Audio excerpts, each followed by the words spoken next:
Urdu life lesson کوئٹس۔ آج کی بات ہمیشہ وہی بلندیوں پر ہوتے ہیں جو خود سے پہلے دوسروں کا سوچتے ہیں۔ اچھی بات دوسروں تک پہنچانا صدقہ جاریہ ہے۔ خونی رشتوں میں جب دوریاں بڑھ جاتی ہیں تو اپنوں کی خبریں غیروں کی زبانی سننے کو ملتی ہے۔ صبح نیند سے جلدی اٹھ جایا کرو کیونکہ اس وقت رزق تقسیم ہوتا ہے۔ جیسا سلوک تو مخلوق خدا سے کرے گا ویسا ہی سلوک خدا تیرے ساتھ کرے گا۔ ایک اللہ ہی تو ہے جسے ہر بات بلا جھجک بتا دی جاتی ہے۔ جن کو اللہ سے مانگنے کی عادت ہو وہ زندگی میں کبھی خالی ہاتھ نہیں رہتے۔ بے شک اللہ تمہیں تمہاری سوچ سے بھی بڑھ کر نوازے گا انشاءاللہ۔ ہم حسین ترین، امیر ترین، ذہین ترین اور زندگی میں ہر حوالے سے بہترین ہو کر بھی بالآخر مر ہی جائیں گے۔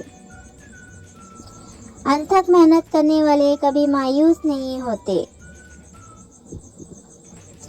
آپ کی خاموشی اتنی طویل ہونی چاہیے کہ لوگ دوبارہ آپ کی آواز سننے کے لیے ترس جائے۔ جو شخص سجدوں میں روتا ہے اسے تقدیر پر رونا نہیں پڑتا۔ بے شک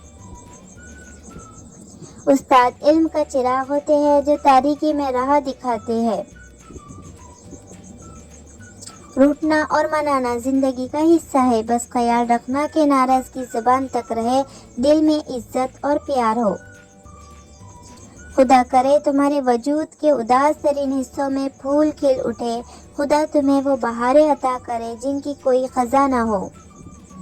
وہ لوگ کسی کے نہیں ہوتے جو دوست اور رشتوں کو لباس کی طرح بدلتے ہیں۔ سلامت رہے وہ لوگ جو اپنے الفاظ چن چن کر بولتے ہیں، اس خوف سے کہ کہیں کسی کا دل نہ دکھ جائے۔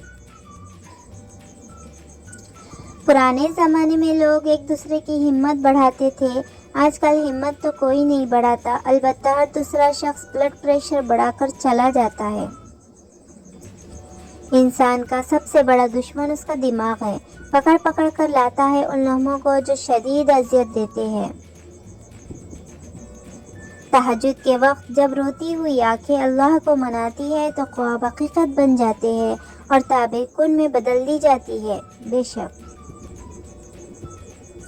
لوگوں کے بدلتے رنگوں کو دیکھ کر اپنا خلوص مت بدلیے، آپ کا بدلہ دینے والا انسان نہیں، وہ رب ہے جو دلوں کے سارے بھید جانتا ہے۔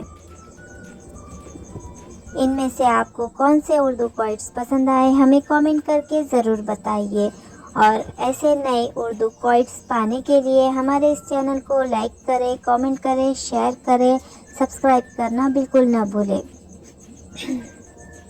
Thanks for watching.